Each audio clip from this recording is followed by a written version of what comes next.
Hello there everybody, I'm Rosslyn. Welcome to Orkney and welcome to my third playthrough of Choose Your Own Adventure book from the Bantam-Skylark series, Your Very Own Robot, by R.A. Montgomery. And this is the vintage version, illustrated by Paul Granger and published in 1982. So there is a Newer Dragonlark version of this, I think from the early 2000s, but it has quite different writing and completely different art.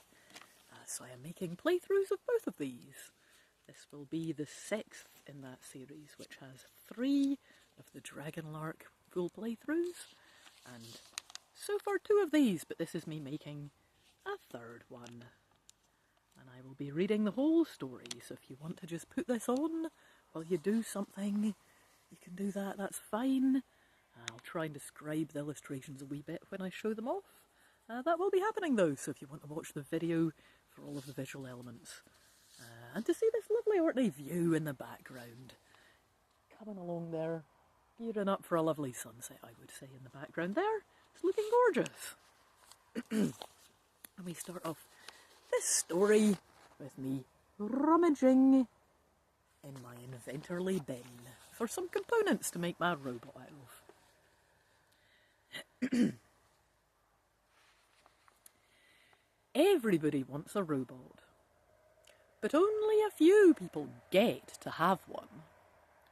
That's because robots are hard to make, and they also cost a lot of money. But you are one of the lucky ones who gets to own a robot. Here's how it happens. Your mom and dad are scientists.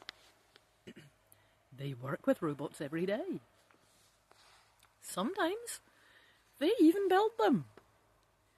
One day they build a robot that seems to do everything wrong. I've tried to fix it, and I can't, your father says, so he tosses the robot into the garbage can. Poor robot, you say. Mom and Dad gave up on you too fast. I think I can fix you up. I've seen 'em build loads of robots.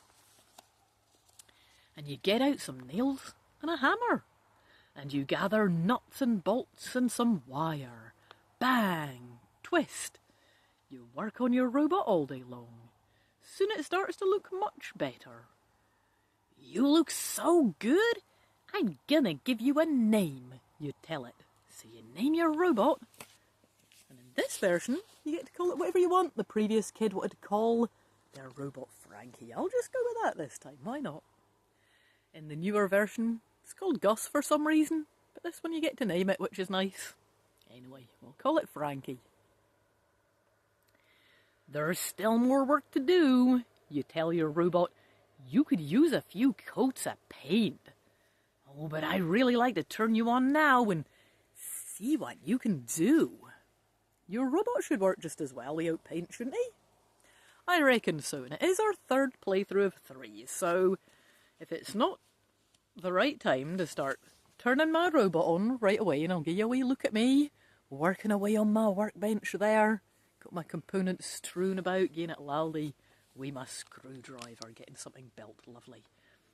Yeah, no, if this isn't the time to just crack straight on and get Frankie turned on as soon as possible, I don't know when is. So we get this, It's not me, is it? So we get this illustration of me. Why does she look like she's blushing and pressing his nipple? He looks so happy and gleeful, and there's oil beside him. This is me turning my robot on right away. Okay, moving on swiftly. You turn your robot on. Click. He stands up. He sure is tall. Your robot flashes red and blue lights, and his eyes shine bright yellow. Bloop-dee-beep, he says, holding his arms out to you. Bleep-boo-deep, I'm all yours. Terrific, you tell him. Now we'll turn on your computer. Beep, buzz.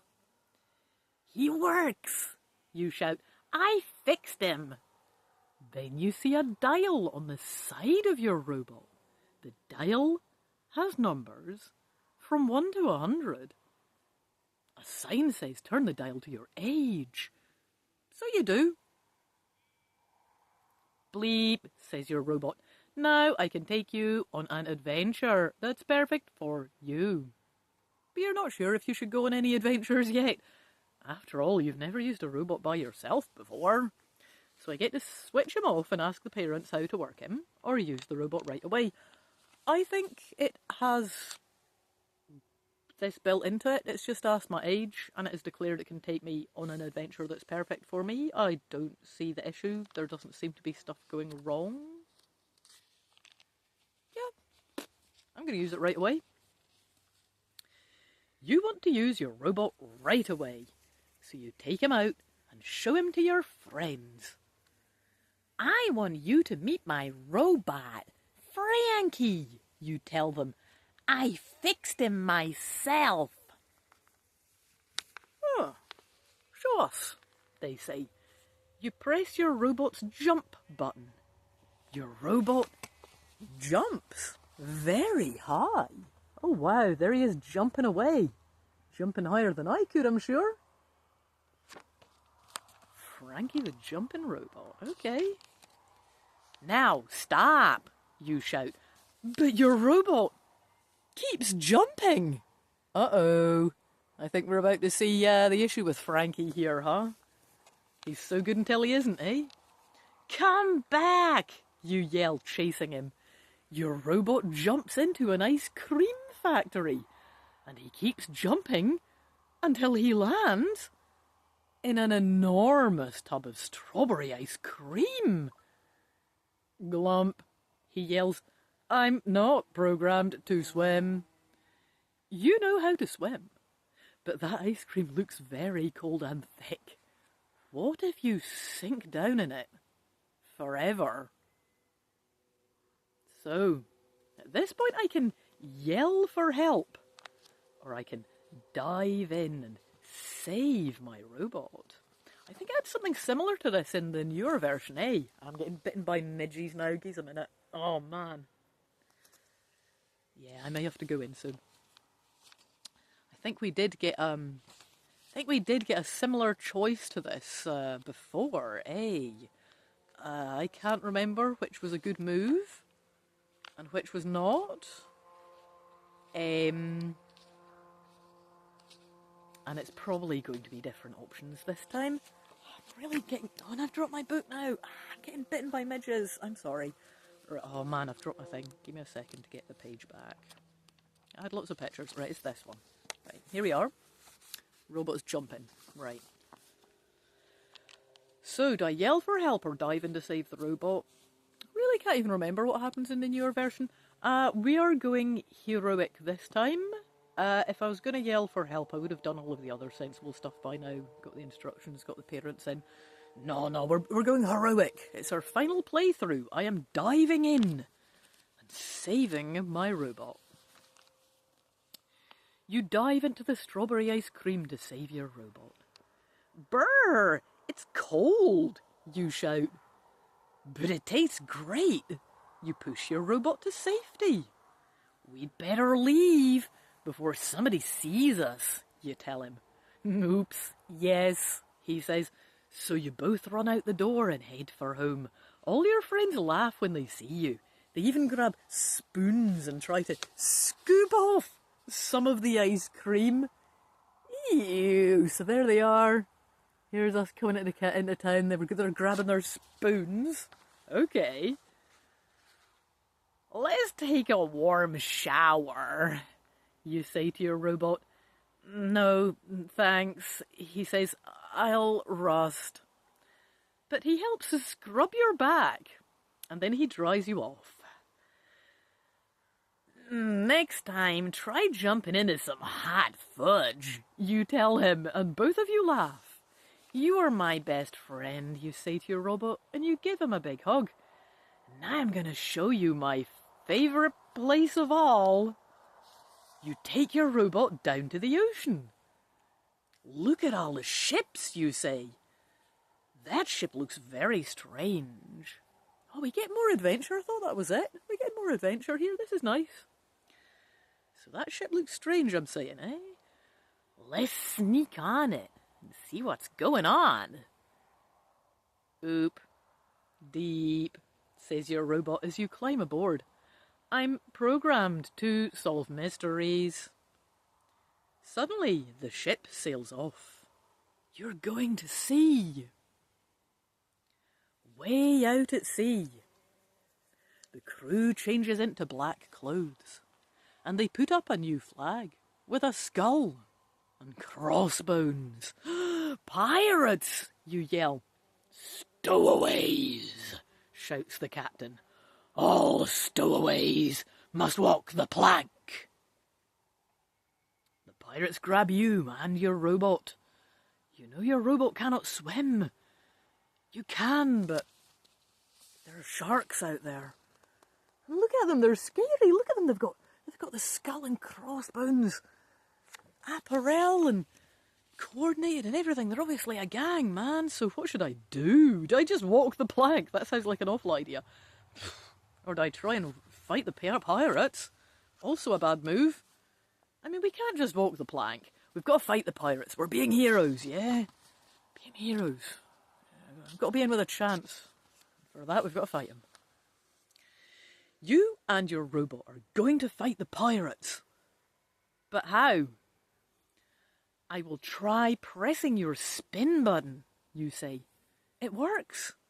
Your robot spins so fast that he makes a huge wind. And that huge wind blows all the pirates off the boat. Nice one. There they are getting wheeked off by Frankie. Spinning away. Nice one. Happy landings, you yell. Then you radio the Coast Guard to pick up the pirates. That's nice of me. You get a $5,000 reward for finding them, says the Coast Guard captain. They were wanted for smuggling gold. Oh, terrific, you say. Then you turn to your robot. I'm sure glad I fished you out of the garbage can. And as an aside, this is why they call it garbage can, not garbage cannot. And we should all aspire to at least that level of potential in life. Yep. Anyway, my robot agrees. Meep, me too, says your robot. But I wish I had a few robot friends. So you use the reward money to make a few more robots, and they keep your robot company when you are at school. And that was a very good ending. The end. I hope you have enjoyed my third playthrough, all the way through, of the early vintage Bantam-Skylark edition of Ari Montgomery's Your Very Own Robot, illustrated by Paul Granger, and of course read for you here by me, Rosslyn, in the lovely Isles of Orkney. I hope you've enjoyed the view. I hope you've enjoyed my playthrough.